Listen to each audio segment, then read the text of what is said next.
Good morning, all of you. I would first take the privilege of thanking the ABP Group for inviting all of us here, and a warm welcome to all the panelists who have taken out their important time from their busy schedule to attend this very important session on top 10 technology initiatives which will change the business in next decade, which is interesting as well as very difficult, to assume what is going to happen in future. So without wasting further time, I think since a couple of people have to catch their flights, I'll request Mr. Girish, who is from Freshdesk, to start his presentation. He has a deck, so can we have the deck, please?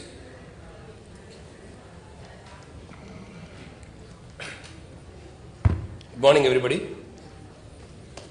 How many of you here, are there any startup CEOs in the room?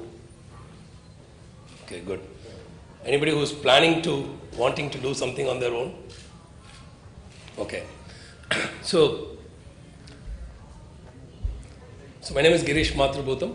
I am the founder and CEO of Freshdesk, which is an online customer support software company. I am here predominantly to talk to you about my learnings and my experiences, and hopefully how you could build out on that. So we have five distinguished, or I would say 4 distinguished speakers here. I would count myself ordinary. So, and between all of us, I think we can give 10, so which means I have to give you 2.5 top technologies. So before going into the top technologies to build your business, I would like to share how we could all identify, more important than the technology is what problem we are solving, right? So how do you identify the next big opportunity? So the easiest method, or what's happening today if you look around us, is basically the way we do most of the things are changing. So if you identify an existing process that is broken, how we used to book taxis, the radio taxis by calling, now that's broken, right? Meaning that's changed. Now you have Uber or Ola cabs or Taxi for Sure. We used to have all these bookshelves and libraries. Now everything is moving to the Kindle, right? So we used to FTP files to each other. Who uses FTP anymore, right? So if you think about it, most of the existing processes, the unorganized sector like brokers, real estate brokers are getting disrupted by online platforms. So the same thing happened with us also. We saw customer support changing. What used to be customer support means everybody thinks customers have a problem and then they will call us or email us and then we will take care of them. But we figured out that customer support was changing. So I'll tell you how in the next, in 2 slides from now. But I think all of us, if you want to identify an opportunity before the technology, we need to identify something that's broken, that's happening all around us. And this is a famous quote from Chris Dixon, who's a Silicon Valley entrepreneur VC. So he says that a lot of best tech startups are ideas that have been around for years, but then the time is finally right. So if you think about the same broken process that I told you about, see, Uber or Ola cabs would not have been possible if the consumers didn't have smartphones in their hands, right? So international calling out. So you can see that how the timing has to be right in terms of broad major trends like smartphones or social or cloud or mobile to happen, so that some of these old processes can be done differently. So my question is, for the next big opportunity, this is what most entrepreneurs are doing. Can social, mobile and cloud, these are the trends today, but then there are more trends which I'm sure we would be talking about, like Internet of Things or whatever.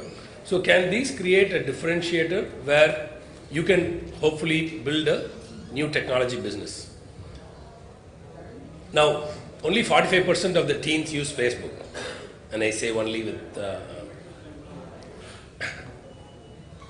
sarcasm. So, right, more than 70% of online shopping in India happens through a mobile phone. And more than 60% of businesses use some kind of SaaS app. Now, we have to ask ourselves, because of these 3, like, can we spot some new opportunities? And here are examples, right? So we all know Instagram. There were many companies who did photos and filters on the iPhone before Instagram. But Instagram added photos and social. They created $1 billion company out of nowhere. So how many of you have used Viber here? So smartphones and VoIP, so no need to pay for all those expensive data plans. And Google Drive. So we actually use Google Drive pretty extensively in our office. So we no longer email file attachments to each other. And then I'm going to briefly, so this is my first point to consider is before we look at the technology, how do we identify a broken process and then see how today's technology that is available is able to create a better experience for the user. Now I'll go back to this slide and tell you in Freshdesk what we identified was customer support was no longer about customers talking to the company via phone and email. So customers also wanted to talk to other customers. Like when you buy a mobile phone or when you buy a car, people wanted to know what's the experience that you had with the product. And then when a company manages to frustrate the customer enough, now they're no longer talking to you, they're going and talking about you on Twitter and Facebook. Now this is what we identified as an opportunity in 2010, that everybody thought customer support means responding to phone calls and emails, but social and communities were changing the way customer support is delivered and the traditional tools were not enough. So we decided to build a new tool. So that is my first point to you is, how do you look at something that's currently being solved but not being solved well enough, and new opportunities are emerging because of these changing technologies. Now in terms of technology itself, the technology platform itself, I'll tell you I would put my neck on the line here and say if somebody is starting a startup here, I would strongly recommend them to host it on Amazon Web Services. No, I'm not being paid by Amazon, but I would tell you that we were able to scale from literally 4 people to 325 people, from 0 customers to 30,000 customers, from 200 transactions to 65 million transactions in a month, all on AWS without having to worry about infrastructure. Now, I would call this as a catalyst for entrepreneurship. See, 10 years ago, if you were to build a company as an entrepreneur, you need to have a lot of money because you have to build a data center, you have to buy servers, and you have to invest in them. Things like Google Drive or Amazon actually takes out all that pain. So you can get started with even, say, $100 when you're starting up. Now, that's a big boost for the entrepreneur of today. So I would also talk a little bit about Google Apps. So we use Google Apps. We have a 325 people company with one IT person whose main job is to buy laptops and give it to employees. So everything runs on the cloud, our email infrastructure is on the cloud, our documents are on the cloud, collaboration on the cloud. So I would call, again, Google Apps as another disruptive technology which helps you to build a company and scale it without having to have too much money, because it's free till you have 50 employees. And this is for people who want to go global. I've seen a lot of companies, startups, who want to sell globally, but they can't take money from the customers. How do you expect to compete globally if customers can't pay you? They will say, you can pay me by PayPal or say wire transfer to my India bank account. Customers are not going to do that. So when we started, we kind of incorporated in the US, and I think this, okay, this has been screwing up the orientation, sorry about that.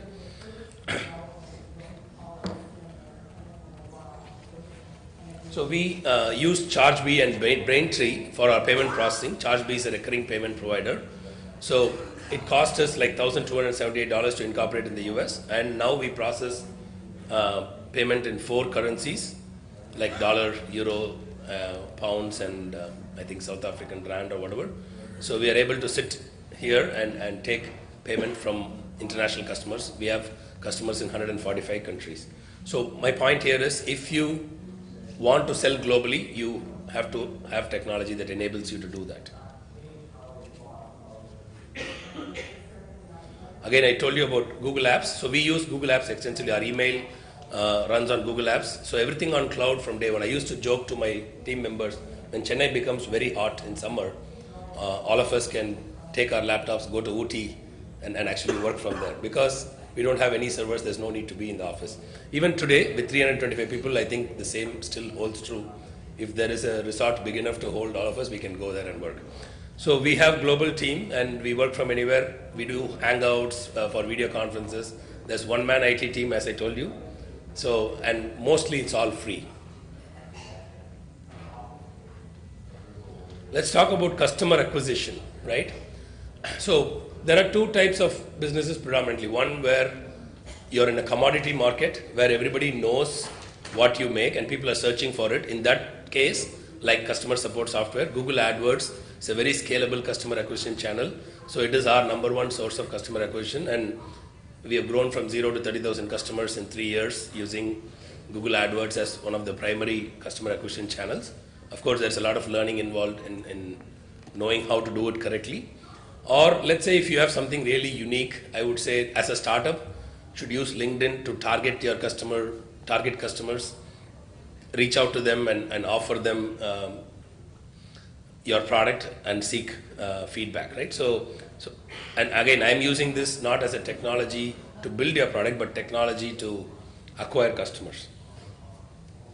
Okay, this is a shameless plug, but I would say we use our own Freshdesk for customer support. We handle 600 tickets per day, so I'm not here to sell Freshdesk. So, and today I think if you want to engage with your customers, so I'll just tell you two other critical pieces of our technology that we use: marketing automation and CRM. So, marketing automation. How many of you here know what marketing automation means and use some form of marketing automation?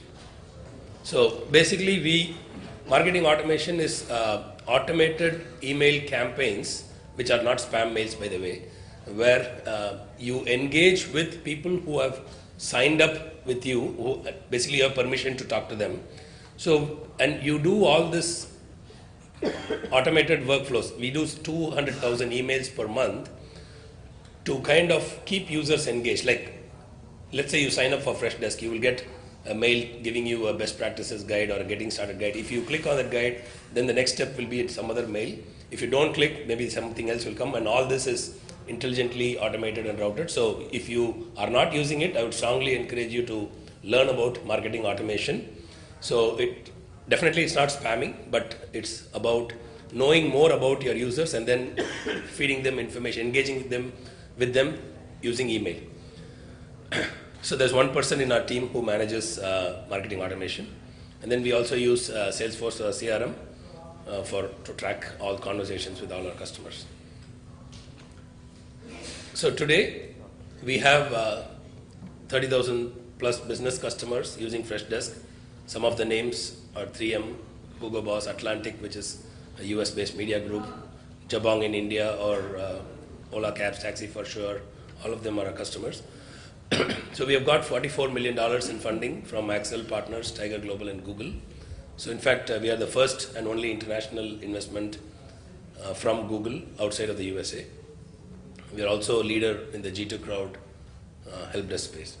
So I think that brings me to the end of the 15 minutes that I had, and if you're happy to. I think he has to catch a flight. We have to wrap up first. Just one question, and I believe I will be asking this question to all of you. So now the Prime Minister is, talking about Make in India. So Make in India and make it global. So what is your company doing into this space?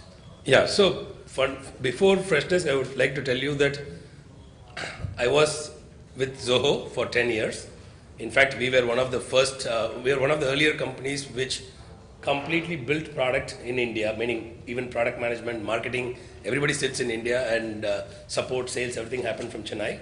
And at Freshdesk also, so we have been making in India before Mr. Modi, our Prime Minister, asked people to make in India. So we are firm believers, and I also believe that playing to our strength is important. So most of the Silicon Valley companies build software and rely on heavy duty selling, so they have to price it expensively, but with making it in India, you are able to affordably sell even at lower points. Like as I think it was Chetan Bhagat yesterday who said, or Mr. Kiran Karnik said, cheaper, better, and quicker, and also different. All this is possible today, and that's what Freshness is doing. So it's possible to do it from India today. So. Okay, we can take a couple of questions before he leaves. If anybody has any question, please raise your hand.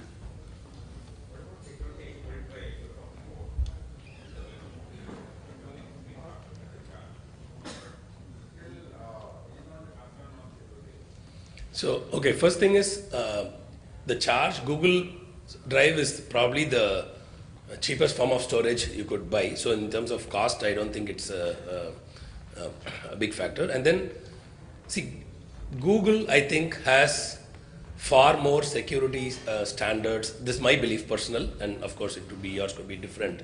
So, I think I will answer this question in two parts. One is about Google, and one is about cloud security in general, right? As a cloud company, I also have to answer that. So, I think Google's are far more superior to than what most companies can build in-house, and I'm generalizing for most of the companies. I'm not making a specific comment. See, as a provider of a cloud-based customer support system, I would also like to answer the question on cloud security, right? So, like my answer would be, where is your money more safe? Is it in your house or in the bank? So, cloud providers are more like, our business is to keep your data secure. If you lose your data, we run out of business immediately, right? So we take that pretty seriously. So, security is a top concern for most professional cloud services companies.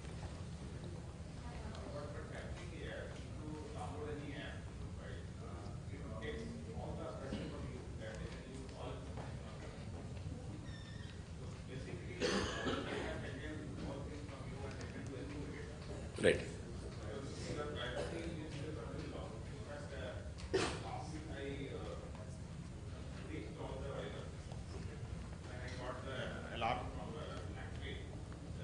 Taking the more than average from the mobile. Uber, right? Yeah, Viber. Viber, okay. So that gives always concern what data it is taking out which are not supposed to be shared. So that's really going to. Second thing, they make a lot of copies to keep the data available in case of crash. So they make a lot of copies in different media. So even if you deinstall or take out from there, your copies are images are very well available. So in case of critical business data or confidential data, are you really still today going to have the kind of like Google Drive? So, okay, this is an ongoing debate. It's been going on. Like when I was in Zoho, I remember in 2006 the same question happened, right? But I think if you look at the pros and the cons, obviously if there is a lapse in security, it could happen anywhere. It could happen in our company, it could happen. See, losing my laptop in this hotel could also mean I lose confidential company data, right? So, you're checking your laptop, that's fine. Sorry.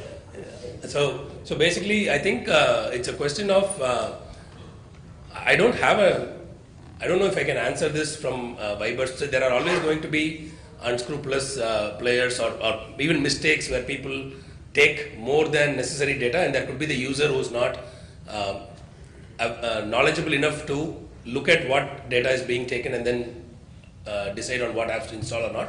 But having said that, there is this phenomenon going on which is beyond our control. See, today the number one problem for IT is bring your own device, right? So, on shadow IT. So the conveniences are so huge. People are bringing smartphones, and how many technologies can IT try to keep up with? Like Dropbox is there. You put a file in your laptop, it can sync up with Dropbox. So tomorrow there could be something else like Dropbox which IT may not even know that they have to block, right? And all this today, there's no EXE blocking. You can upload into a browser also. How many sites you will block? So I think it's a race between IT and the user, and the consumerization of IT is happening, and users are winning. So it's the security questions are there, but I think predominantly it's been answered. So Salesforce, what data is more critical to a company than its future business, right? All the leads. Now Salesforce is building a business at $10 billion ARR, where it owns the lead information of all the customers around the world. Now if companies can trust Salesforce with that data, imagine the employee payroll information. For years in the US, companies like TriNet or ADP have been running payroll for most of the US companies. Now that is similar to the cloud. It's an MSP model where your payroll is outside, your customer leads is outside. Now what data, like IT tickets and asset information, I don't think is so critical compared to what you have. Maybe in a bank or a financial institution, the scenario may be a little bit different, but for the broader general, I think the benefits outweigh the cons. My question is, like one is the safety of the data, the second is the access. Now, with the internet being what it is in India today and with the bandwidths being what they are, how do you with 300 employees rate your access to the internet? And what if you happen to go to a country like China where there's a lot of restrictions happening on the internet and you may not be able to have access to your cloud data? So that is my question. The two things about the cloud, one is the safety, one is the access. To discuss safety, can you throw some light on access? If you were to go to a resort, as you said, with 300 people, would you still have access with the bed? See, for us today, internet is like oxygen. So I don't think as a tech company CEO, like I can't build a product which will work without internet. I think that is an assumption that we are all making, including our Prime Minister and even the Andhra Pradesh CM, Chief Minister. Everybody wants to make bandwidth a reality. I think, and today we don't face the problem in most of the places, but if in this hotel, if your 3G is bad, you're actually feeling frustrated and angry at the 3G, right? I saw my co-panelist actually saying that the 3G is bad here. So I think if it's not there today, it has to be there. So we are assuming that internet is going to be like oxygen and air. So without that, there is no future for a lot of companies. So I think in the paucity of time, we have to wrap up the session fast. Girish, thanks a lot for presenting the customer experience through Freshdesk. And next, we move on to the next speaker. I think. I'm sorry. Okay, sure.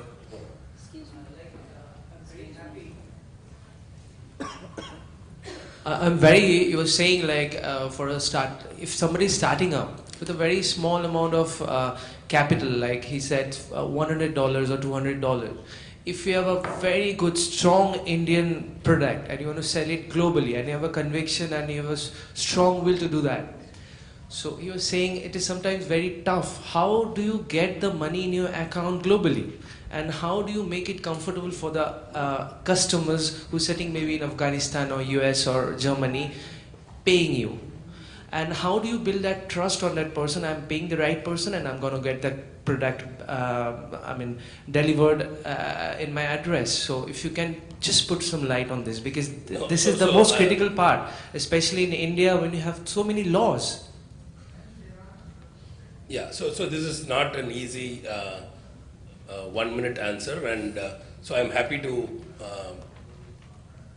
there is a blog post that I've written on how we did it. So I'll probably be able, if you Google the Freshdesk story, you will, or how to incorporate this in our blog, there's a story. But I'll tell you that, see, fundamentally, if you want to receive payment, if you want the customer to trust you with your money, first thing is they have to like the product. They're not doing business with you. In the internet world, they're looking at the product, not talking to you. A lot of times our customers don't even talk to us. They come online, come to our website, sign up for a 30-day trial, like the product, and then on the web they put their credit card. But the legality of how, in our case, we are incorporated also as a US company, like in addition to being an India company, and we have a US bank account. So in the SaaS business model, we have a way to charge customers monthly with their credit cards on file. So that's what we do. But again, there's nothing that's not been done before. It's not something unique that Freshdesk is doing. Every SaaS company is doing this, so it's easy for you to research and find the answer. Okay. Thank you all, and thanks for the opportunity, and I apologize that I have to rush for a flight, so thanks. Girish, just wait for 1 second. Sir, thank you so much. We'd like to thank you, Mr. Girish Mathrubootham. May I now request Mr. Didi Purkayastha, Managing Director and CEO of ABP Private Limited and Chairman Infocom, to kindly come forward and present a memento to our honorable speaker here. Thank you for a very interesting talk that we had with you. And I'm sure the audience will have more questions. They can get online with him. Thank you very much for your time, sir. And once again to our chairman. Uh, Moving on to the next speaker, I think. Okay. VMware and virtualization. I think these two names are synonyms to each other. And before we move on to Arun, who is a managing director of VMware India, just want to share some thoughts on the top 10 technologies which are going to change the business as we are doing right now. So I just went to the Gartner site yesterday and just got some, leads into this discussion. So I just want to bring those leads before the discussion starts with the other panelists. So one thing is like BI and analytics. So I will expect the speakers also to focus something on these areas. Second is mobile. Obviously, mobile is one of the important things nowadays. We are talking about mobility a lot. Cloud, obviously, is predominantly now not a new subject, but is one of the things which is going to be a game changer for future. Digital marketing space, which is really a big topic. Now CIOs like us, who are also struggling with the business, getting budgets from the CEOs or CFOs. In other sense, if you see the marketing leads, the CMOs or the chief sales officers, they are getting budgets because digital space is something which is coming up so fast in the business space, and everybody, starting from the board to the top level executives, everybody is trying to invest in the digital space. So this is one of the subjects I want people to focus on their discussion. CRM obviously is an old story, but still it is ramping up fast, and there are new things coming up like social CRM and natural language processing, sentiment analytics. So I'll ask someone to focus on that also. Big data is a big story, we all know. Virtualization, anyway, I think he will definitely speak up. The next level of virtualization or the next generation of virtualization which is coming up, and obviously Internet of Things. So these are the things I think should be coming up in the discussions, and I believe now it's time to hand over to Arun. Thank you. It's yours. Before I start and talk about top 10 things, how many of you have watched Bill Gates and...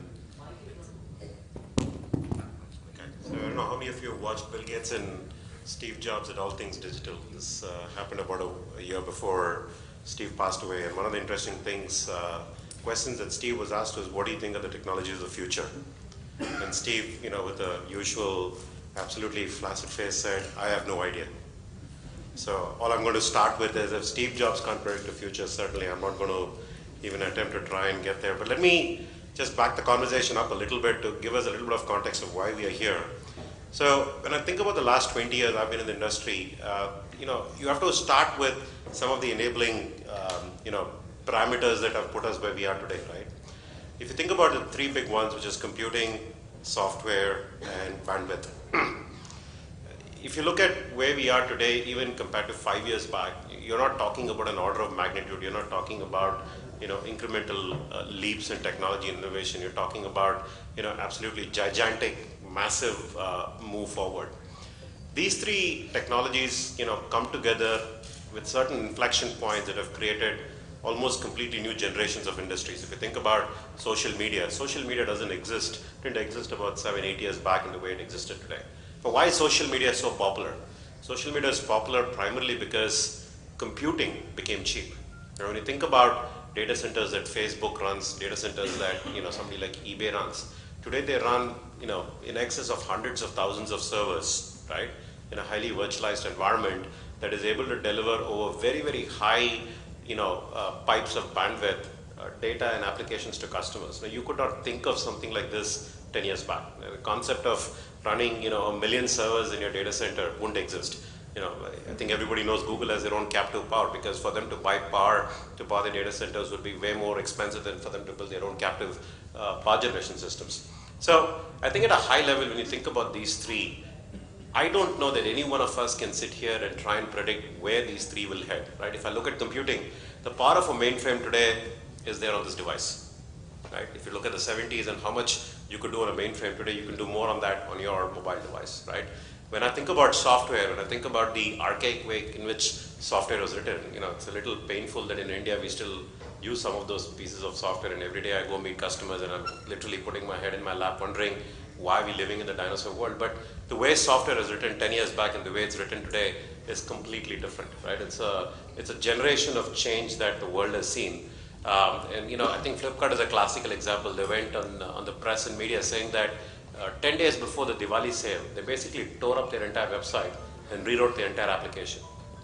Yeah, this would not be something that I would have had a conversation with the CIO 10 years back, right? The concept of basically ripping apart your entire business application and writing it in a period of 1 week, because you're talking about a scale that is so unprecedented that you can't do it the way it's being done. But the ability for you to do it is there because software has become modular, it's become lighter, it's become framework based, so you're not redoing everything, right? So the basic concept of how you write software has changed everything. And of course, you know, bandwidth is something that we all talk about.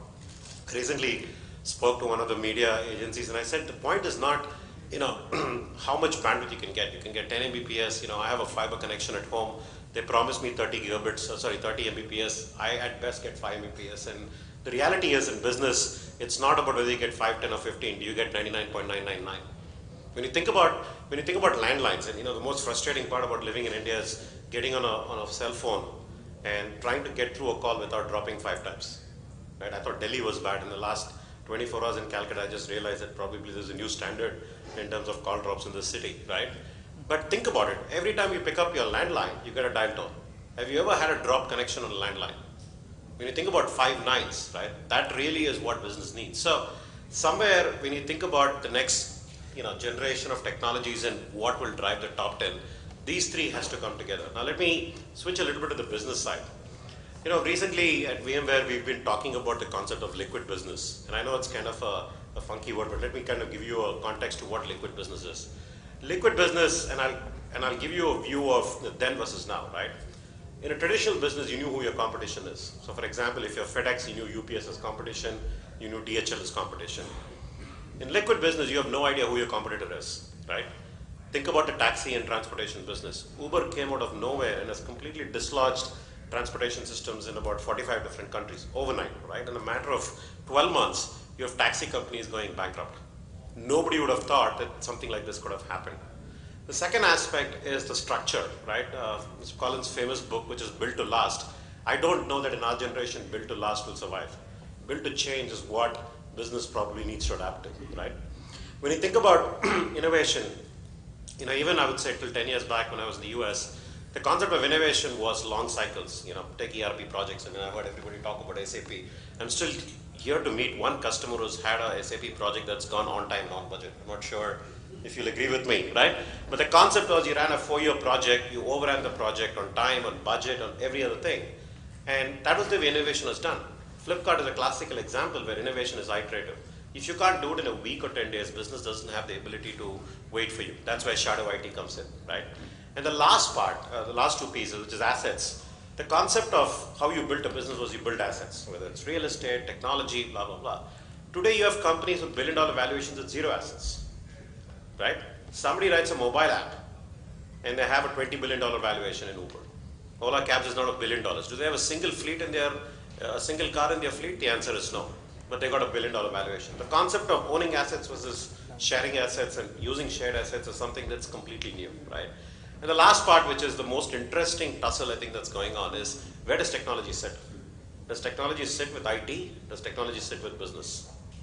And this is a tussle that we're seeing every day, right? You're seeing business getting very aggressive about what they want technology to be and at what speed it needs to be delivered, right?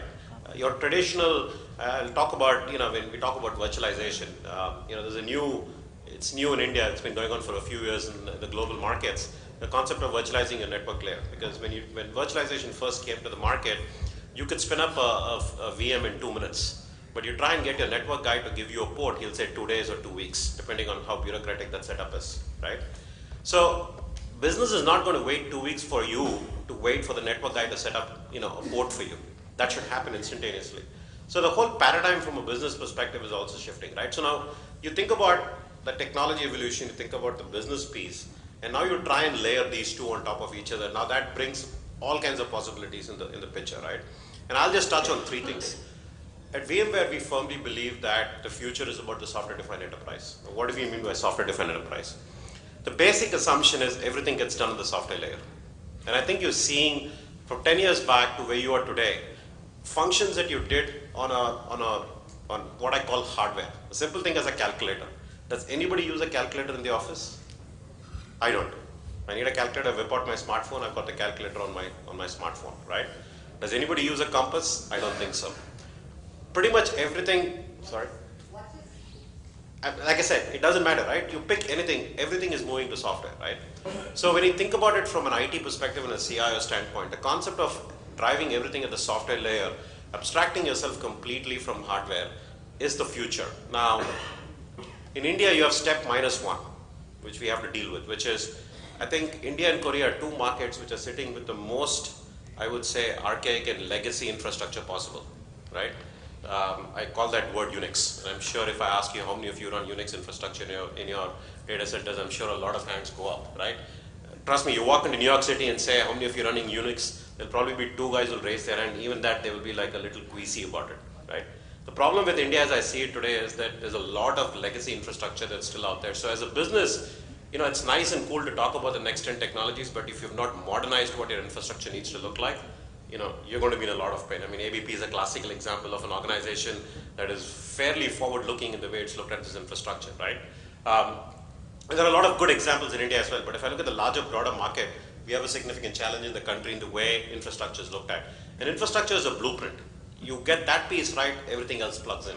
To the extent that that piece is still sitting on archaic and old and legacy pieces, your ability to move forward and adapt to new technology is going to be significantly reduced.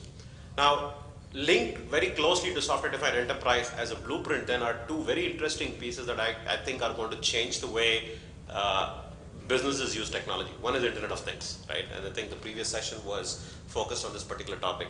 Now, it's very difficult for you to conceptualize what Internet of Things will look like, but effectively what it means is every device that you're thinking about today will have an ability to connect and be able to relate in some form or function. That then naturally relates itself to the next piece, which is machine-to-machine communication, M2M as they call it, right? Today you're talking about cars that auto-correct themselves while you're driving, right? When you look at M2M technologies in the mobile space, it's staggering in terms of what they're trying to do. And the combination of IoT and M2M is changing the way whole industries operate, right? I was at one of the cellular providers, and they're working with one of the large car manufacturers in terms of embedding a SIM into the car. And they were just talking, of course, some of this is NDA, so I can't publicly talk about it. But the range of features and capabilities that they were talking about, that a car could now start performing, that tells you that the whole business and the era of technology that we live in and what we think is possible is way beyond our imagination in terms of where we'll be 10 years from now. So I think if I were to boil it down, my kind of view and VMware's view as a company as well as what we're talking to businesses is you need to be agile. Your ability to deliver at a moment's notice, because when competition comes, they come at you fast, they come at you hard, and they're going to be nimble, right? Guys like Service Desk who talked before me, these are companies that have come out of nowhere in the last 2 years and are disrupting entire industries. So ability to be agile is going to be completely dependent on the fact that you're moving lockstep and barrel with technology. Gone are the days when India can afford to sit with the notion that we will be version 3 of technology deployment. You have to be at version 1 because you're competing now in a global space. If your technology, your capability is not lockstep and barrel with what somebody in North America or Europe is doing, you're not going to be able to compete in this globalized world, right? So agility is critical. So if you want to be agile, technology adoption can't be 3 generations behind, right? I'll say this, I know, in India, we traditionally from a CIO mentality is if ain't broken, why fix it? But you will be forced to fix it because your business will be broken over a matter of weeks. And we've seen this again and again and again. Take Bitcoin as an example, right? It's completely revolutionizing the way currency is being traded, right? If you look at e-commerce companies today, for all practical purposes, Alibaba is a bank in China, okay? There's another portal in China that's offering 6% more interest than traditional banks in China are offering. Customers are massively pulling funds out of traditional banks in China and going to an e-commerce site which is offering more money. How are you going to compete with some of these guys, right? Will your cost structure of how you manage business today allow you to stay in line with these guys tomorrow? Think about a metric that I heard recently at a banking conference. 60% of customers do not enter a branch today. So 60% of all banking transactions and banking relationships happen either over the internet or the mobile, right? So if that is the industry that you're living in, and that's today, think about where you're going to be 3 years from now. I think 10 years is still a long way off. So the ability to therefore, take business agility and marry that with technology means you have to be doing what a Google is doing today. Now, I'll just touch on cloud. Probably the last comment I'll make. Now, for all the hoopla about cloud, right, here's the reality. 92% of all IT investment in 2015 globally is not going to be on cloud. Just think about that for a second. 92% of all IT investment globally is going to be on-premise, right? So the 8% represents predominantly a whole bunch of guys who are born on the internet. It's great for startups. So the reality is, when I say cloud, you're going to be forced to live in a hybrid environment. You're still going to have massive investments in IT. You're going to have to get onto a public cloud for things that you don't have to build infrastructure internally. And cloud is something that in 10 years from now, I'm fairly certain that picture will be inverted. Now, the same Gartner and all these analysts who put out all these fantastic projections, right? We all know how accurate they are. But the reality is, cloud as a phenomenon, and the fact that you will buy IT on demand and on the grid versus consuming it the way you're consuming today is going to happen. I think different parts of the world will operate at different levels. In 10 years' time, I'm fairly certain this whole picture of 92 and 8 will flip itself, right? 90% of all IT, I'm sure, will be on cloud in 10 years from now. Now, will India get there as fast? It's going to again depend on three things. Regulation. Because the biggest spending markets are heavily regulated in India, right? Be it financial services, telecom, or government. Bandwidth. You're going to get 99.999%. If you don't have that bandwidth, businesses will not be able to put their business on the cloud. And the last part is going to be how quickly can you modernize. So as a CIO and as a business head, when you think about cloud, when you think about where your future is, I think these are some of the critical issues you need to think about. As long as you're in a situation where you can innovate iteratively and you can be agile from a technology deployment standpoint, you should be good to go. Because quite honestly, none of us have a clue what's going to happen in 5 years, right? We didn't predict Facebook, we didn't predict Google, we certainly didn't predict the Ubers of the world. And these are going to come in the next 5 years at a pace much faster than what we've seen now. So to the extent as a CIO, you're ready, you're agile, and you're in step with where the technology is heading, I think, it doesn't matter what innovations come your way, you should still be able to handle it. So that's kind of my view. Good. So thanks, Arun, for the perspective. I have certain questions for you before it Sure. goes to the audience. So one is, you have an alliance with your parent company AMC as well as Cisco for VCE. What you're talking about software-defined network and software-defined applications. So my question is, IPv6 is one of the subjects we are discussing for almost last 4 or 5 years. Why it is still not picking up in India? What's the thing which is hindering us or pulling us back for the adoption? Putting me on a spot here. I think the biggest issue in India, as I see, is that we have a very conservative mentality when it comes to technology. So unless you're in a business that is heavily competitive, or what is interesting I've seen is the number 3, number 4 players typically have the best technology. The guy who's number 1, number 2 sitting with market share and dominance typically is the last get innovate. And he doesn't innovate till the business pushes him and says, look, the smaller guys are getting more nimble, more agile, right? So I think the conservative mindset has to change. Now, when you think about software-defined networking, it's the next holy grail from a data center standpoint, because I think, so interestingly, you talked about Cisco is a great partner, right? But if you look at what's happening, the software-defined networking industry is threatening a $50-60 billion business that has been selling proprietary hardware. When I talked about software-defined enterprise, the world is moving to a place where hardware is going to become a commodity. No function will sit on the hardware. All functions move to software, right? So this is happening in India. We are in active discussions with some very progressive IT organizations that are deploying it today.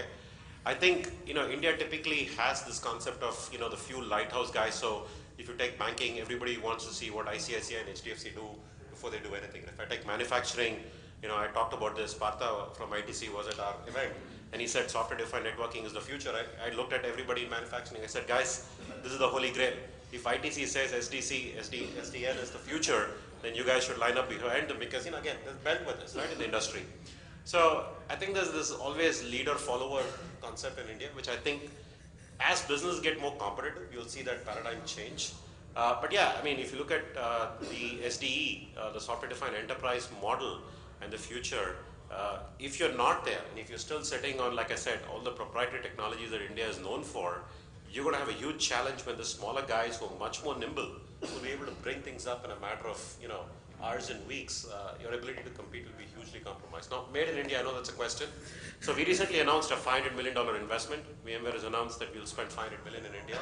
We are the second largest site in the world after Palo Alto corporate campus. We have over 3,000 people today. And what's interesting about VMware is that unlike other companies that do a lot of, what I call supporting activities from a support engineering perspective, core innovation for VMware happens out of India. Every product line of VMware, you will see there is at least 30 to 40% of core innovation coming out of the engineering capabilities we have in India.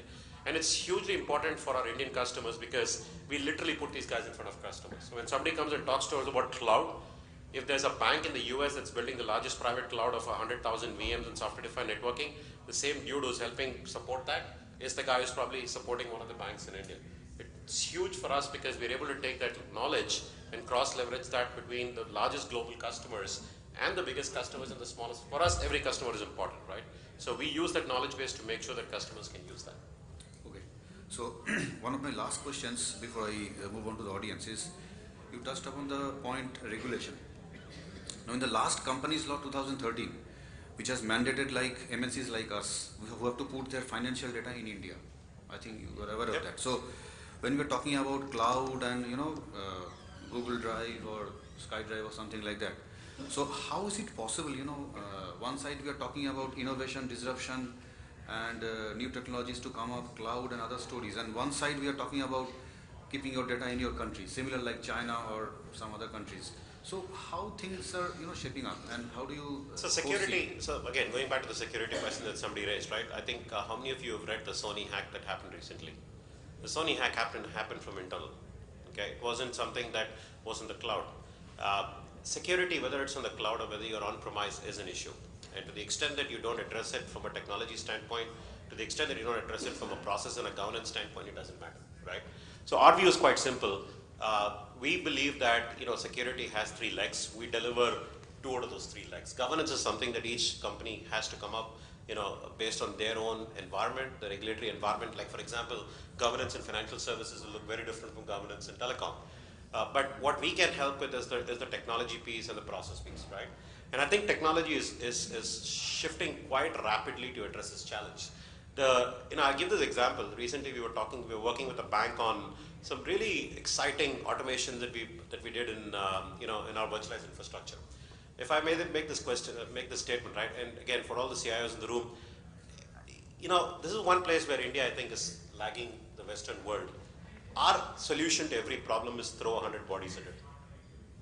Throw 100 bodies, right? 1,000 bodies. Because we have cheap labor, we think that every problem should be solved by throwing bodies. So we bring outsourcing contracts into picture. They'll throw 10 people in the room and we think that solves the problem. The answer is no, because to the extent that you have human intervention, you're always going to have the risk of failure, right? Automation is key. And if I give you this example with this bank, we did very, very cutting edge automation to make sure that their virtualized infrastructure would always be up and running, that dynamic resources would be done, everything, right? In spite of putting all of that in place, we had a guy sitting in front of a console who basically screwed the whole thing up and brought the entire infrastructure for them down. So the point being, to the extent that you have manual intervention coming into play in business critical processes, you're always going to be challenged. And that is true even from a security standpoint. 9 out of 10 times you see backdoors is where your security attacks happen, right? I think companies have done a very good job of protecting the north-south attacks, as we call it. When I say north-south, attacks coming from outside, right? You've got great technologies and firewalls and other things that allow you to secure yourself from a perimeter perspective. What CIOs have forgotten and have not paid a lot of attention to, which is starting now, is how do you prevent the attacks that are going east-west within your data center? That is where, if you look at it, 90% of security breaches happen today. And so to the extent that you adopt new technologies like software-defined networking, which provide advanced microsegmentation and security capabilities, you start mitigating. But it still requires you to have the right processes and the right governance, all three legs in place. You should be least susceptible. Look, this is not going to go away, right? It's only going to get more and more difficult, but I think technology is there to be able to address that challenge. Sorry, Okay. I think more than my time. So, if you're available, can we hold on the questions or we take the questions right now? What do you feel? I'm happy to take questions now. Okay, perfect. So he has also to take a flight. So I think we'll take 2-3 questions. Please.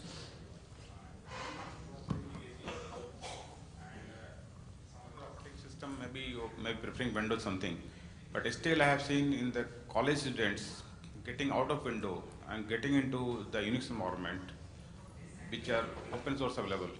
So today we are moving to open source, which is a flavor of Unix. So I was not understanding why you were saying Unix is legacy. So the concept of, and I worked for this company called Red Hat for 15 years, so I know a little bit about open source software, right? The concept of Linux is that it works on commodity hardware, right? Linux is effectively Unix. The problem with Unix that you have today is it runs on proprietary hardware. You pay somebody, $1 gazillion for them to do R&D on a chip, and then you basically end up, they end up monetizing their money out of you, okay? And you're basically tied to that one particular hardware vendor's, entire stack for you to be able to deliver whatever IT services you want to. When you think about Linux, Linux basically works on commodity hardware, commodity storage, commodity networking, right? You can run Linux on an HP server, on a Cisco's network and an EMC storage. But when you think about proprietary Unix, the way it exists today, whether it's an AIX system or a Solaris system, the entire stack is typically proprietary, and it's about 5 times the cost or 4 times the cost of what you would see in commodity. The whole world has moved away from it. Literally, like I said, there are only 2 markets in the world where Unix still exists. One is India and one is Korea. Everywhere else, it's either less than 5%, less than 7% of the market, or it's declining at a very rapid pace. So that's what I meant by Unix is practically dead. Yep. Instead of Windows kind of thing, where we are having a lot of problems of viruses, security, and of course slowness also. It demands a lot of memories, a lot of resources. So definitely open source is the future and not the Windows, it looks like. Okay, so my Red Hat friends are going to think I'm still working at Red Hat right now if I answer this question. Yeah, the reality is that, Linux has taken the whole market by storm. It's now, I think, roughly about 20% of the entire install base in the data center. Okay, I'm going to say only 2 more things, otherwise I'll get castrated for this. The New York Stock Exchange runs on Red Hat Enterprise Linux. That's $42 trillion of market cap, right? So there are still customers in this country who ask me the question, because we virtualize Linux environments all the time, right? When I sat on the other side, 95% of my customers in Red Hat were all virtualized on VMware. So when I came on this side, it was much easier for me to have the conversation. But there are still customers in India who look at me and say, is Linux mission critical? And I really don't know what to say, because it feels like people have not read the newspapers. Every stock exchange today, worth its salt, including the Bombay Stock Exchange, has all moved to a commodity environment. Because the performance of Intel today, outstrips pretty much every other technology that's out there, right? And if you look at, IBM recently sold off the chip business, and they paid Global Foundries $1.5 billion to take it off their hands. How many times do you see somebody actually sell a business and pay to sell the business?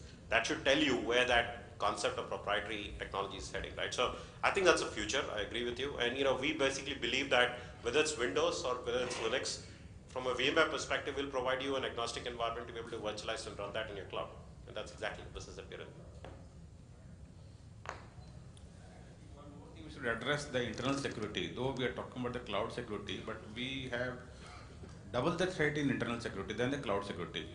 If somebody asks me, I'll say cloud is more secure than internal on-premise, because we are not applying any security internally. It goes completely under threat with the employee itself. So how we address that with the... You can't address, so security right now is band-aid. Particularly in this country, I've seen, some of the conversations on security is applying more and more patches on top of what you have, right? Fundamentally, if you don't change the architecture on which you're operating, if you don't change the way your network is segmented, if you don't change the way your services are being delivered, and if you don't change the way you cordon off services between different layers, all you're going to do is keep adding band-aids, and people eventually will find a way to crack through the band-aids, right? So that's why I said software-defined networking re-architects the entire data center to a point where you don't have to worry about a lot of these issues, right? And to the extent that it's sitting on a physical archaic network architecture, which will, by the way, go obsolete in a couple of years in most parts of the world, you're still going to be straddled with that. So I think this is the challenge that I'm saying, again, CIOs have to deal with. you have to look at what the new generation of technologies can give you, because quite frankly, the capabilities are quite stunning, right? Where if you take in our example with network virtualization, we move the entire security, perimeter into the VM.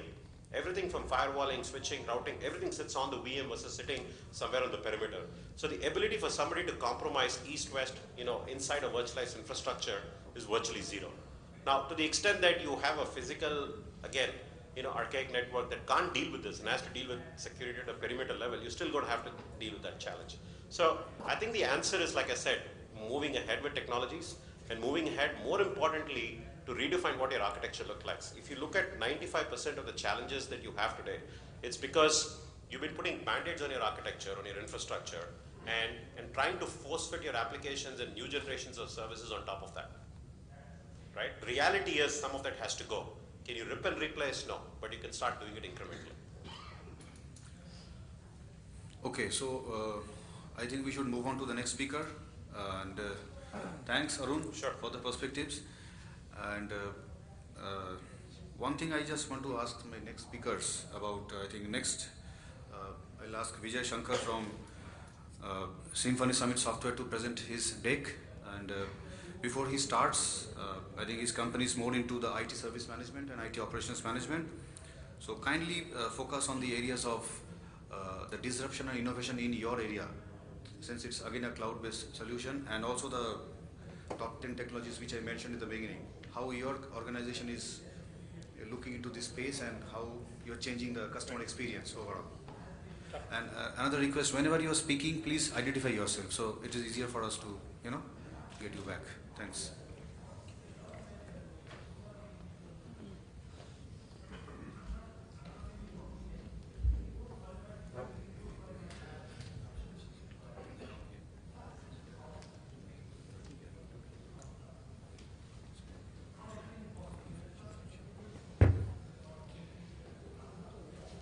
Good afternoon to everybody. Today I'm going to talk predominantly on some of the technologies which we have used in our product. And these are some disruptive technologies which we have brought into the enterprises today. And predominantly it's on the IT operations space. And people have been using IT operations products like HP OpenView, Tivoli, and etc., which was built about 20 years back. Right, and people continue to use, as what Arun has been saying, these are predominantly legacy products, and technologies have advanced predominantly to enable a lot of innovation and disruptive innovation, which enables enterprises to manage IT operations much better. So I'm talking about that predominantly, and our product, from a product standpoint of view, obviously it's on the ITIL framework. It's an ITIL certified product, and the focus is not about the processes here, how you can use processes using our technology here from a product standpoint of view, but we are talking about how to make your ITIL process more intelligent than being more people-oriented. I think the whole focus is about making the product more and more intelligent for it to do a lot of things than having people doing those tasks. So these are common IT challenges which all CIOs have today. Can we have the slides, please?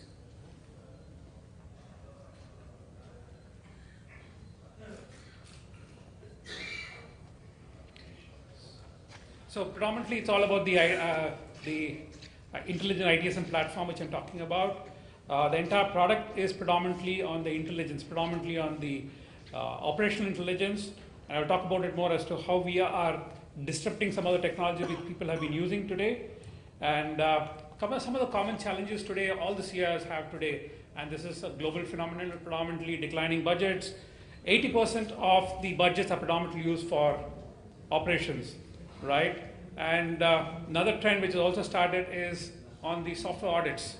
People, where the publisher is coming and auditing your system, your entire IT, enterprises, and then people have to pay fines for non-compliance. And another thing is to improve asset utilization. That's a big area today. If you talk to a lot of CIOs today, the biggest challenge they have is how do I manage my assets and how do I utilize it much better. And obviously the other things are delivering DC uptime and ensuring true SLA. And obviously there's some of the standard challenges which a lot of enterprises have today, right? What if you could what we are saying is that what if you could reduce call volume by 30%, right? Reduce your TTR by up to 50%, resolve 80% of the issues level 1 team level, improve asset utilization, be prepared for an audit at any point of time, right? And reduce the intra downtime, right? And all this can be done with a very cost-effective tool. And what I'm talking about is the intelligent ITSM platform. Why we are talking about intelligence is predominantly we are talking about operational intelligence here.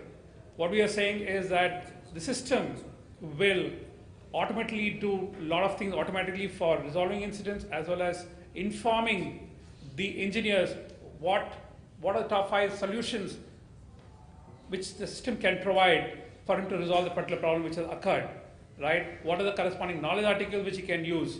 It's all contextual based information which will be provided to the engineer in real time for him to resolve problems. System also can be designed or automated in such a way that system itself can do a lot of things on its own. You don't require engineers to do some tasks. It's completely, if you set certain rules and definitions in the system can do a lot of things on its own, right? It's completely, and it's an integrated system, both from a service management standpoint of view, asset management, availability management, and project management. It's a complete integrated platform here, right? And the more important thing I want to specify is predominantly on the intelligence piece of it. A lot of things which your engineers are doing today, the system can do all of this. And about Summit predominantly, we have been established 2011. We are part of the Symphony Technology Group, which is about $2.7 billion in revenues and 17,000 employees headquartered in India, predominantly. Some of our customers who are using this product today, and we have been there for the last 3 years, we have customers like Toyota, KPMG, Emerson, pretty large global enterprises using our products. And the most important thing people like about it is about the disruption which we bring in from an operational intelligence standpoint of view. Because they are seeing the entire productivity of the engineers have gone up by 30%, 35%, right, using these technologies which we are bringing into the enterprise today. And these are, a lot of them are Indian customers, as well as we have pretty large global customers here. And we have a lot of other managed service partners who are using this tool to provide services to global customers. As I told you, the Summit product predominantly is on the service management, asset management, availability management, project management. It is a certified product. We were one of the finalists for the Innovation of the Year award from a Pink Elephant Channel. They are people who predominantly certify products, and the world's renowned products predominantly showcase the products. And we were some of the, awarded as one of the innovation products from the standpoint of view. Coming to the technologies which we use here, that's very important. That's the topic here, and I want to dwell upon it more. Is obviously it's built for cloud. People can use it on the private as well as on the public cloud. Mobility enabled. A lot of things which you can do is obviously through native apps. We have native apps available both on the iOS, Android, and the Windows platform. The built-in operational intelligence. I just want to talk about this particular point here. What happens is that when an incident comes into an environment, and when the engineer sees the incident, opens the ticket, what is generally in predominant operations sense, he sees a couple of things in the screen. He sees what are top 5 reasons why the problem has occurred, what are the possible solutions it can provide, what are the current environmental issues which are happening related to the problem what has been reported, what are the corresponding knowledge articles which he can use, what are the corresponding problem records he can use. All this, it provides him in real time, which he can use to resolve the problems. And this is happening, how it happens predominantly, we use cognitive IT. Here at the back end, we have an analytical engine which runs in the back end, which looks at patterns which are happening in the entire database, in the environment, and provide that relative contextual information to the engineer for him to resolve the problem. One is providing the information, one is system itself doing a lot of things on its own intelligently to resolve the problems. That's why we talk about intelligent runbook automation. A lot of people talk about runbook automation, but we talk about how the system can do intelligently a lot of things based on the learnings it has got over a period of time and resolve problems.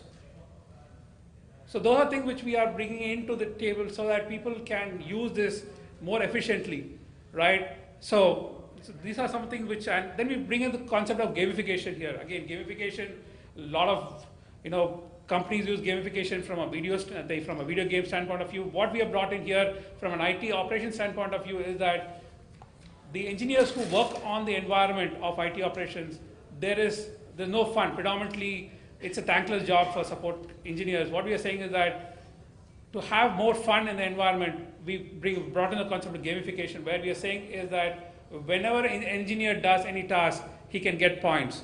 And he can keep accumulating points. He can get positive points, he can get negative points, right? And based on the points he's accumulated over a week or a monthly or a quarterly basis, you can reward the engineer. And it can be about, we are talking about 100 to 200 plus parameters here people can use for measuring the metrics from a CIO standpoint of view, but at the same time rewarding the engineers for what work they have done. It's whole concept, and this is a problem real time. And the engineer will know in real time what are the points he has accumulated and how is he, what's his rank among his peers, right? And this is real time, right? And this is more to have fun. It's all about rewarding the engineers here. And obviously, the other big area, I think this is a big concern across the globe today, is about software asset and hardware compliance. Because this has become a board issue now. It's not only a CIO area problem, because we have seen that a lot of publishers on a daily basis, are going to a lot of enterprises auditing their environments for the software license usage.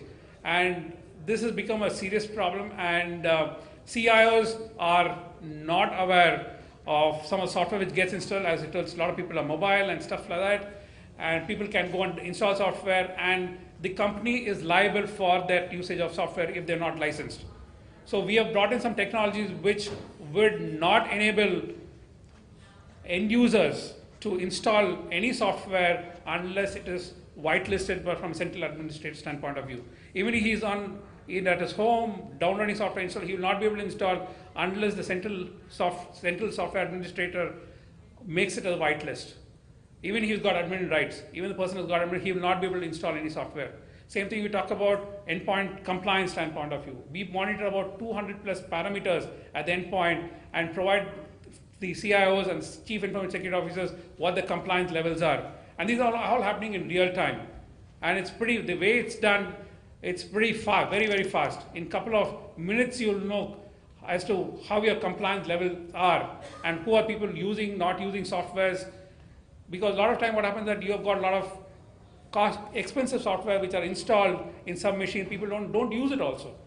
And you've been installed for 3 months, somebody asks for another software today, you go and buy the software. You don't know who's using that particular software, where the software have been installed but not used. So we bring in all this analytical information to the CIOs in predominantly in a couple of minutes for him to view the information and how we can get complete view of the entire environment from an IT operations standpoint of view, right? But the entire focus on our technology is predominantly on the intelligence piece. How to use the latest technologies which are available today to provide real-time insights to the IT operation managers and the CIOs, right? And it can across the environment, right from your infrastructure to applications, right? So these are something which we bring in real time. One last example is, which has been typically used in large enterprise here, is when an end user says access to a SAP, any application is slow, the engineer will know, when he gets a ticket, he will know why the problem has occurred. Is it the problem at the end user level where his local machine is having a problem, or from where he's accessing his local server? Is the server utilization is very high, or your network utilization is very high?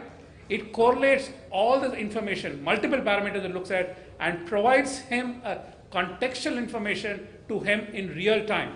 This is nothing which has been stored in the database, etc. It looks at patterns which are happening at the back end and provide relevant contextual information to the engineer to resolve the problem. This is very disruptive, and because this gives you a real-time information, a lot of things. And we use these technologies which are there, than just providing a standard tool which will help you in ITIL compliance and help you track incidents, etc. We are talking about increasing the productivity and end users' satisfaction of the entire IT, how the IT operation has been run, right? That's it from my side. I think a couple of things which are there from more from a marketing standpoint of view, predominantly cost of ownership, and these products predominantly, except for ServiceNow, but I think CA, HP, and BMC are predominantly, we consider them as legacy products because these codes have been written 15, 20 years back, right? And you can reach us on this. That's it from my side. Any questions for Vijay?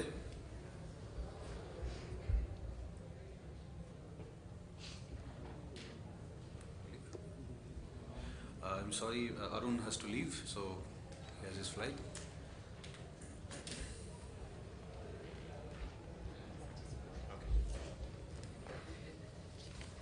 Thank you so much, Mr. Arun Kumar Parmeshwaran.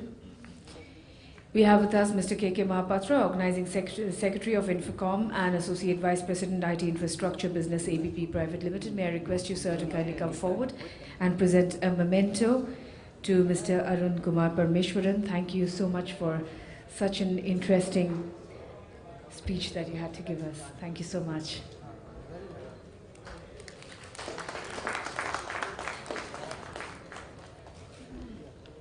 And once again, I hand over the session to our chairperson. So we have the last speaker for this session, Mr. Sheju Arvind, and he will be speaking from Invenio Business Solutions, who are into the space of a system integrator, system solutions, and software company. So I hand over to Mr. Sheju. And also help them to land safely. And I do this because I want to help them in addressing or utilizing new technology and solutions to solve a specific problem in mind. So today's objective was all about what are the top 10 reasons or the top 10 technology for your businesses. So one of these is this. So your competitors. It's all about your customers. And it's all about how you can secure your customers and bring them or weave them into your products and services as you move forward. So why is this important? Why is customers so important to you? Why is these customers so very important to each one of you? When a customer has a problem or an issue, what he sees is this. What he sees is a million solutions. He sees a million set of products. He sees a million set of service integrators available out there. But what he needs is just one specific solution. One small problem, I need a solution.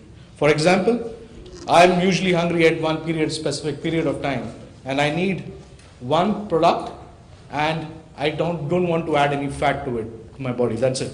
That's what I need. That's one specific problem I need to solve. A very small problem. So what is this all about? It's all about small data. Big data is useless. Let me tell you that. Big data is all about large groups of people, large sets of behavior. What you are looking for, or what everybody is looking for, is how you can connect or communicate and engage with your customer. When he really wants to paint a home, when he wants to buy a book, when he wants to subscribe to a newspaper, when he wants to buy a mutual fund, when he wants to actually buy a 4 BHK flat. That is when you want to engage. And that's the most important criteria. And that's important. That can be only done with small data. Why? Because when you look at any other provider, you can see everybody wants to show their inventory, million sets of products. I got million sets of inventory. That's not what I'm looking for. I'm looking for an experience. My Kirana store, he doesn't have an MBA. He doesn't have the technology, but he knows how to engage. He knows how to engage each one of us and ensure that this product is sold. That's it. Very clear. So what is it that you need as a business to solve? What you need is not to focus on the data, not to focus on the big data. The focus is how do you need to use that data. That should be the focus. Why do you need that? You need to engage. That's the key idea behind it, is how you want to engage further. And in this connected world, You can see a person is connected on Facebook, etc., everywhere. He's on the mobile, he's online, he's offline. How do you make it seamless? That's a trick. That is how you access that set of information that's available and use that intelligently and engage with that customer so that that decision process of his buying is actually hard. So that's the most important part of it, engagement. So for example, how do you really engage with a customer? A simple example is Google Maps. Google has a lot of data. It has got analytics for the hotels. It has got a lot of data or analytics for a particular set of fuel pumps in a particular area. But the important part is if you want to move from A to B, the key thing is how do I help you in moving from A to B and telling you, okay, these are the best restaurants that you can stop at. These are the fuel pumps where you can refuel. And this is how you can easily go from A to B without any issues, without any problems. That is what, as a business, you will have to help your customers buy. That experience is what you got to build into your processes. That is key. That is key of engagement. By just having data, it doesn't solve that. So, what are your CFOs, CEOs, CXOs asking for? When they are saying, look, I want to know why we have a loss, he's actually asking, how can I ask you, how can I engage with my customer better so that my growth increases? That is what he's really asking you. Give me a solution. If you don't have that, if you don't have that solution with you, it will always go into loop. It will go into a data warehousing solution, it will go into a data dedupe solution, it will go into a business analytic, it will go into an SAP, it will go everywhere. The basic question is, how do you solve the engagement issue? How do you engage with the customer better once you identify there's a problem?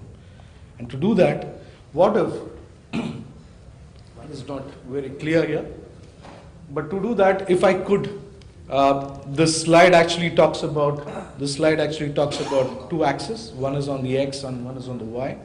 The objective out here is to identify who are your core customers and who are the customers who are taking away your margins and who are a service drain for you. The objective is how do you move them from the service drain customers to your core customers, and that is where the engagement comes in. So once you identify a set of people who are your core and who are your service drain, you have to think about how do you manage the process from taking them from the service drain to the core. And that can be only done when you understand, when you combine information from the social media, from his trends that is there, and understand his behavior so that you can engage with him better and take it forward from there. So it is basically taking all this information, but more importantly using it to engage. That's key. And you will see a lot of disconnected applications within your enterprise. You will have analytics within your enterprise. Everybody has solutions for that. But the problem is it's all disconnected. How do you combine all these analytics like Google did? Combine the information of the route, combine the information of your restaurants, combine the information of the fuel pumps together and give you that single solution when you go from point A to point B. What is it that where you can refuel, where you can eat, where you can sleep. That's it. That's what you need. It's a connected set of applications which can help you collect, analyze, and engage. It's the total set of solutions that can be provided as part of any product service portfolio that is there. SAP provides it as part of customer engagement intelligence, etc. that is available. So what are the key questions that get answered once you start looking at delivering solutions around you? The key questions that get solved is around marketing. It's purely marketing. Let's assume marketing. What is the budgets for marketing? Are these budgets really consumed in the right manner? That gets answered. Who is my customer? Who should I interact with? How should I interact with? That gets answered. How to combine all this data from both social media, from existing sets within your organization and make it valuable for you? That gets answered. And the last important question is where you can really implement it within a few weeks. Yes, definitely you can. These solutions are built in such a manner as an application that you can actually deploy it within 6 weeks and you will be live and you will be able to show value to your management. So that's all about the solution that is there.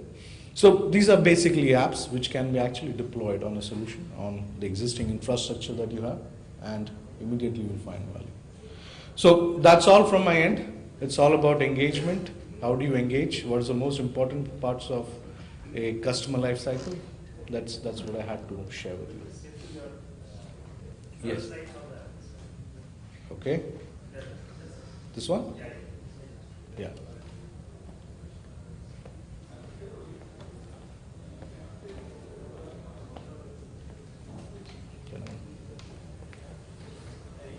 Okay, so if you have any question, please identify yourself and ask.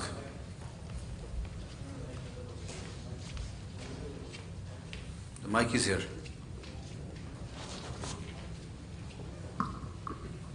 Hello. Yeah, I'm Gautam Das. Actually, I was in one of the MNCs, IT MNCs, largest in the globe for 20 odd years, then left and formed my own company. So that way I'm the CEO of INS analytics-based company. My question is that I have worked a lot of things for global leaders in the world of retail, telecom, capital market for developing the analytical solutions. But one question comes into mind, suppose whether in the e-commerce or whatever, when you're talking about promotion, brand promotions or the advertisement, to what extent you feel that we are really able to reach out to our target customers? Primarily in the world of digital media, because I had developed 96,000 statistical and econometric modeling for a media giant for the 72 countries as part of my job earlier. But still I find there's an area, so do you feel that there actually, how do you reach out to customers? How do you think that your accuracy level, do you have can you throw some more light on it?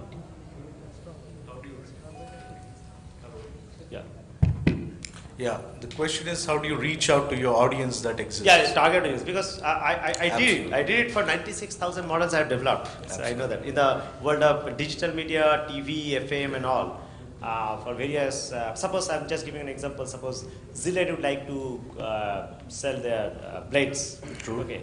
True. Would like to, so the target audience in any country could be upper middle class and above, corporate world workers, age 25 to 60 and so on. So I know that.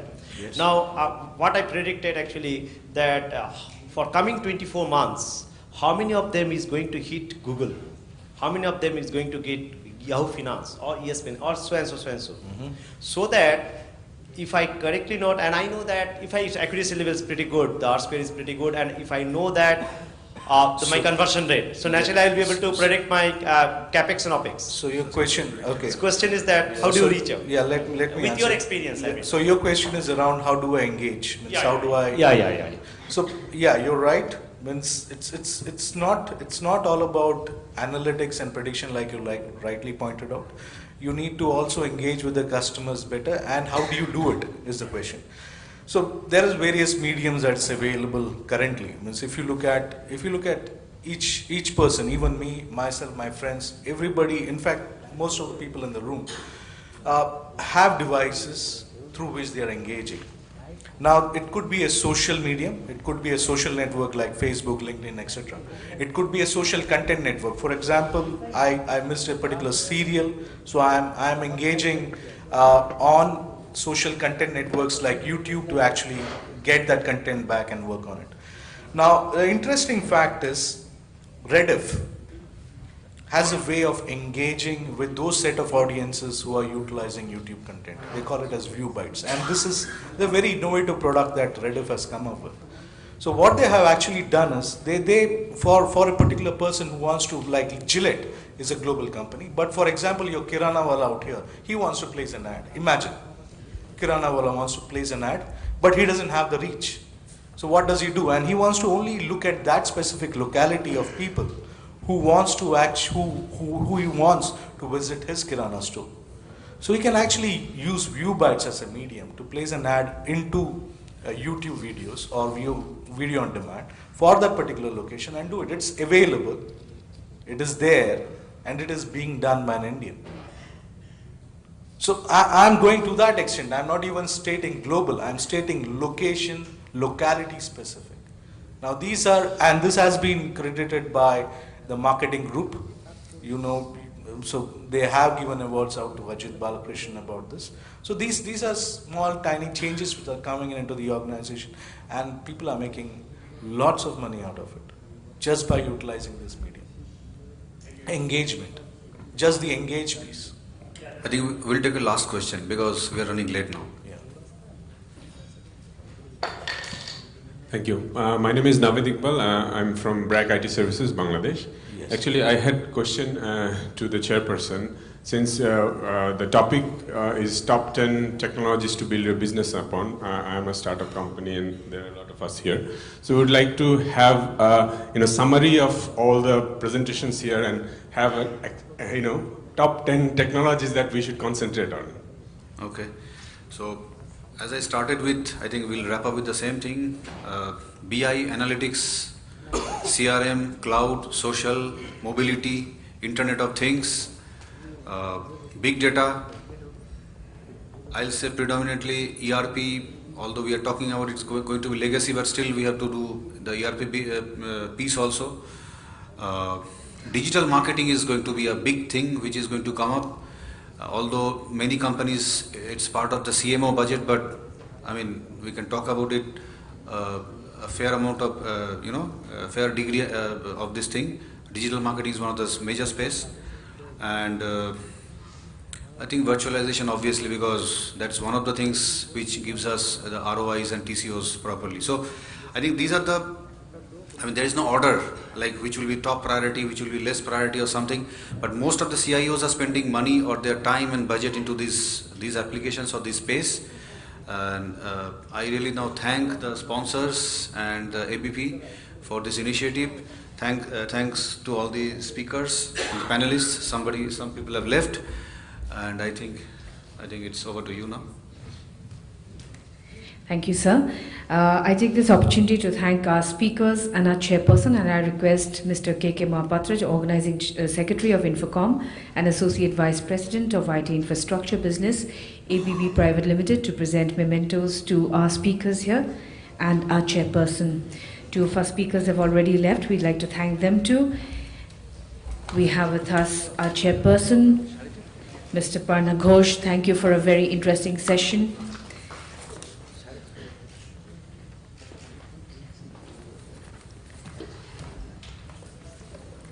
Mr. Sijo Arvind, thank you very much, sir.